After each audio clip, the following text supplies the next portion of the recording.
Hoy les contaré una historia del estado de Michoacán. Es una historia real, mucha gente asegura que se llevó a algún familiar, la leyenda de la Miringua. Comencemos. Recuerden enviar sus historias y serán contadas en este canal. El viento silbaba entre las casas de adobe de San Francisco Pátzcuaro, llevando consigo el olor a tierra mojada y a leña quemada.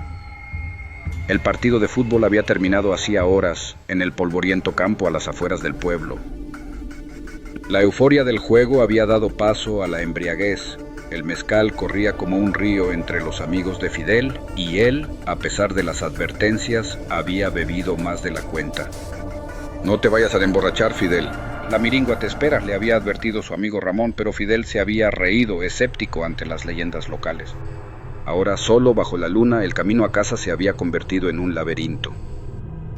Los árboles familiares en el día se alzaban como espectros gigantescos, sus ramas retorcidas como garras.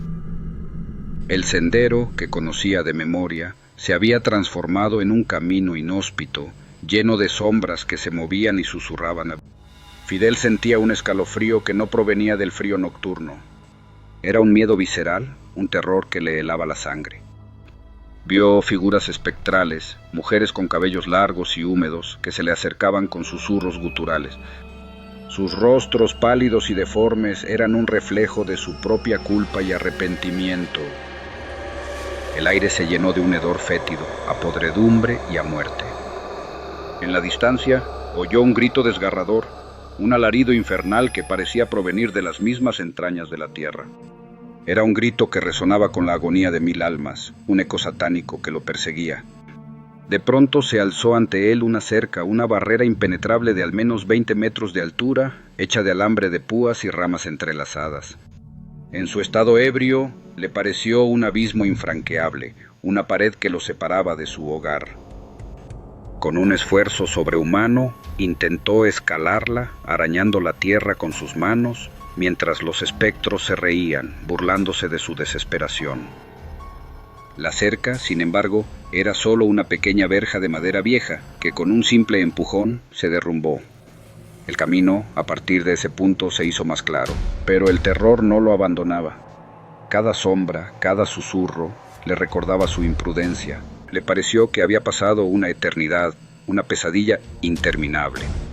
El tiempo se había distorsionado, los minutos se habían convertido en horas, las horas en días. Finalmente, al amanecer, vio las luces de San Francisco Pátzcuaro. La imagen de su casa pequeña y acogedora lo llenó de alivio. Cayó de rodillas, exhausto y tembloroso, jurando que jamás volvería a beber, que jamás volvería a desafiar las leyendas de su pueblo.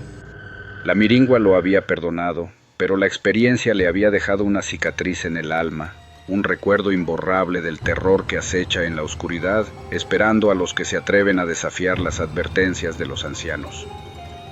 El escepticismo había dado paso a una profunda creencia, un temor reverencial por las fuerzas que habitan en las sombras de Michoacán.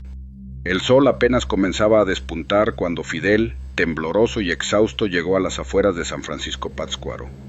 La experiencia de la noche anterior le había dejado una marca indeleble en el alma. El terror que había experimentado era algo que jamás olvidaría. Aunque el camino parecía más claro, la sensación de ser observado, de estar rodeado por presencias malignas, no lo abandonaba. Las sombras seguían susurrando, aunque ahora eran apenas susurros, ecos del horror que había vivido. Al acercarse a su casa, vio una figura parada en la puerta. Era una mujer alta y delgada, con un vestido blanco y largo que se arrastraba por el suelo. Su rostro estaba oculto por la sombra de su capucha, pero Fidel sintió un escalofrío al reconocer esos ojos vacíos, esos ojos que había visto en la noche, los ojos de la Miringua. Un grito ahogado escapó de sus labios, un grito de terror puro. La figura se movió lentamente, acercándose a él con un paso silencioso, fantasmal. Fidel intentó correr, pero sus piernas se negaron a obedecer. Sentía un peso inmenso sobre su pecho, una opresión que le dificultaba la respiración. La mujer se detuvo frente a él y entonces, lentamente, levantó la capucha. Su rostro no era el de una mujer, sino el de una calavera, con los ojos vacíos y la boca abierta en un silencio eterno.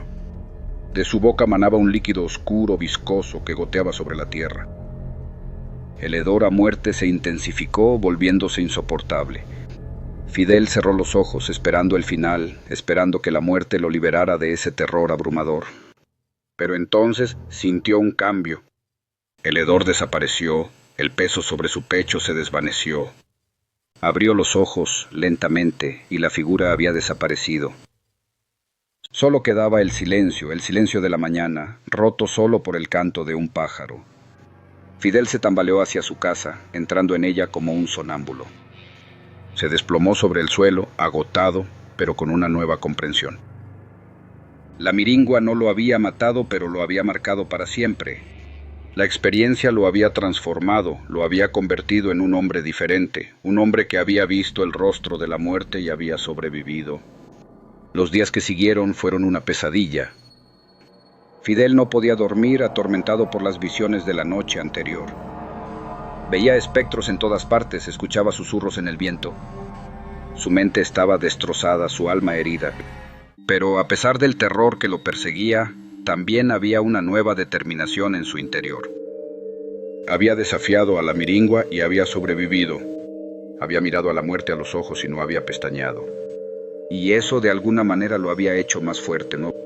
Había encontrado una nueva fuerza en su interior, una fuerza que lo ayudaría a superar el trauma y a seguir adelante, con el recuerdo imborrable de la noche en que conoció el verdadero rostro del terror en San Francisco Pátzcuaro.